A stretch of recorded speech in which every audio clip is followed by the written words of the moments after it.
আসসালামু আলাইকুম ভিউয়ার্স, আপনাদের জন্য আরেকটি নতুন ভিডিও নিয়ে চলে এসেছি। ভিডিওটির বিষয় হলো হোন্ডা সিবি শাইন নিয়ে থাকবে।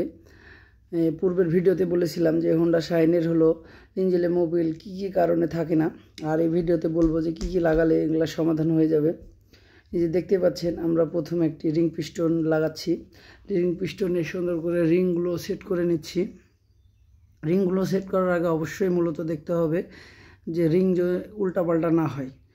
প্রেশার রিং যেহেতু স্টিলেরটা উপরে দেবেন আর কালো রিংটা দেবেন মাঝখানে, আর ওয়েল রিং তো নিচে থাকবেই। ভুল যে না হয় এই কারণে অনেক সময় প্রেশার রিং নিচে দিয়ে দেয় আর কালো রিংটা উপরে দিয়ে দেয় অনেকেই, তখন অনেক সময় টিকবে না বেশি দিন। তো আমরা প্রথমে আগে রিংটি সুন্দর করে লাগিয়ে নেব। এবারে যে দেখতে পাচ্ছেন ওয়েল দিচ্ছি পিস্টনে দিয়ে সুন্দর করে কানেক্টিং রডের সাথে সেট করে নেব। রিংয়ের গ্যাপ কিন্তু অবশ্যই এক সাইডে থবেন না, বিভিন্ন সাইডে থবেন রিংয়ের গ্যাপটি, নাহলে ইঞ্জিনে মোবিল কমতে পারে আবারও। পিনটা লাগানোর পরে এই যে দেখতে পাচ্ছেন আমরা পিনটা লাগাচ্ছি। পিনটা লাগানোর পরে অবশ্যই লকটা ভালো করে লাগিয়ে নেবেন, আর মূলত অবশ্যই ভালো কোম্পানির পিস্টন লাগাবেন। যেহেতু নিজের বাইক চালাবেন, শখের বাইক, অবশ্যই অরিজিনাল পিস্টনটি লাগানোরই চেষ্টা করবেন। অনেক সময় কমা পিস্টন অনেকেই লাগায়, কিন্তু কমা পিস্টনের ভালো সার্ভিস থাকে না। যে আমরা সিলিন্ডারটাতে মোবিল দিয়ে দিলাম, এবার সুন্দর করে ইজি করে লাগিয়ে দেব। পিস্টন কখনো টাইট লাগাবেন না, টাইট লাগালে সিজ করার সম্ভাবনা থাকে।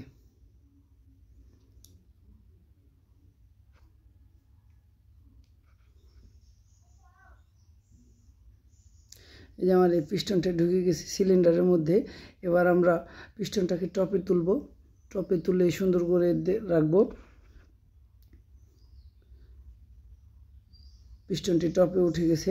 এবার আমরা টাইমিং গার্ড রাবারটি সুন্দর করে লাগিয়ে দেব। টাইমিং চেনটা আমরা ধরে রাখছি এই কারণে যে নাতে নিচে পড়ে যাবে। এবার আমরা সুন্দর করে গ্যাসকিটটিতে আঠা দিয়ে নেব, যেহেতু অরিজিনাল গ্যাসকিটটি আছে। এই যে ভাল্বও নতুন লাগিয়েছি দেখতে পাচ্ছেন। ভাল্বের টুপিগুলো অবশ্যই নতুন দিবেন। অনেক সময় ভাল্বের টুপিও নষ্ট থাকলে পিস্টন সার্ভিস ভালো পাবেন না। এই যে হেডটি সেটিং হয়ে গেছে আমাদের।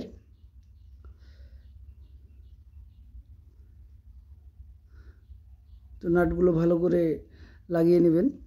অবশ্যই মূলত ভালো রেঞ্জ দিয়ে টাইট করবেন, নাতে নাটগুলো স্লিপ করলে পরবর্তীতে খুলতে পারবেন না।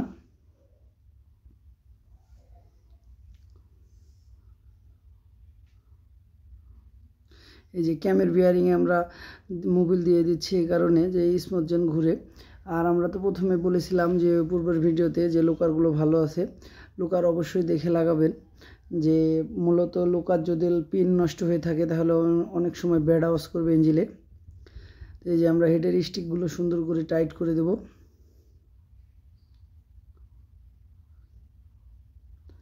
হেডের স্টিকগুলো অবশ্যই ভালো করে টাইট করবেন, না হলে গ্যাসকিটটি লিক করলে মোবিল বের হবে।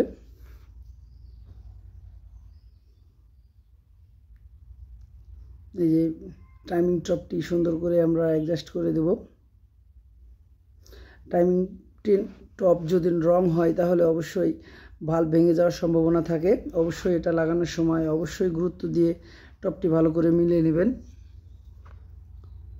এই যে দেখতে পাচ্ছেন আমরা টাইমিং টপটি মেলানোর চেষ্টা করছি। এই যে মিলে গেছে। এবার আমরা স্ক্রুগুলো লাগিয়ে দেব।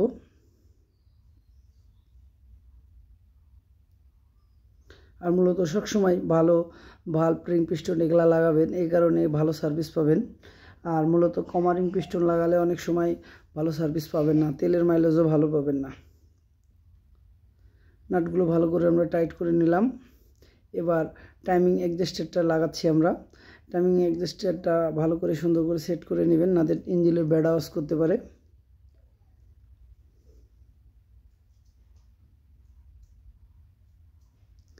আর ইঞ্জিনে অনেক সময় অনেকেই কমা মোবিল ইউজ করে, কিন্তু কমা ইউজ করবেন না, মোটামুটি ভালো মোবিল ইউজ করবেন, তাহলে সব দিক দিয়ে সার্ভিস ভালো পাবেন ইঞ্জিনের। আর নিয়মিত মোবিল চেঞ্জ করলে অবশ্যই ইঞ্জিন ভালো সার্ভিস পাবেন।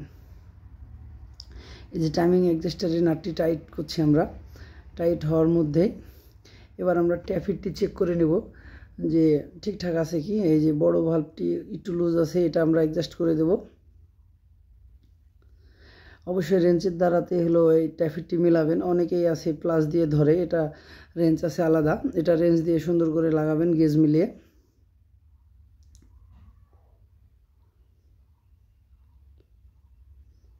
এবার আমরা ছোটো ভাল্বটি দেখব।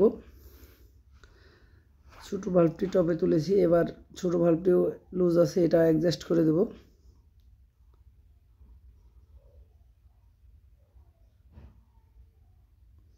এটাও আমাদের কমপ্লিট অ্যাডজাস্ট করা।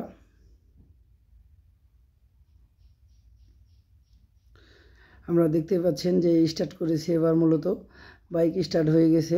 আমরা চেক করে নিচ্ছি যে ওই বাতাসের লাইন ক্লিয়ার আছে কি। তো দেখতে পাচ্ছেন আমাদের ইঞ্জিন কমপ্লিট, মোটামুটি আওয়াজও সুন্দর হয়ে গেছে। গাড়ি এবার মূলত ওকে হয়ে গেছে ইনশাআল্লাহ।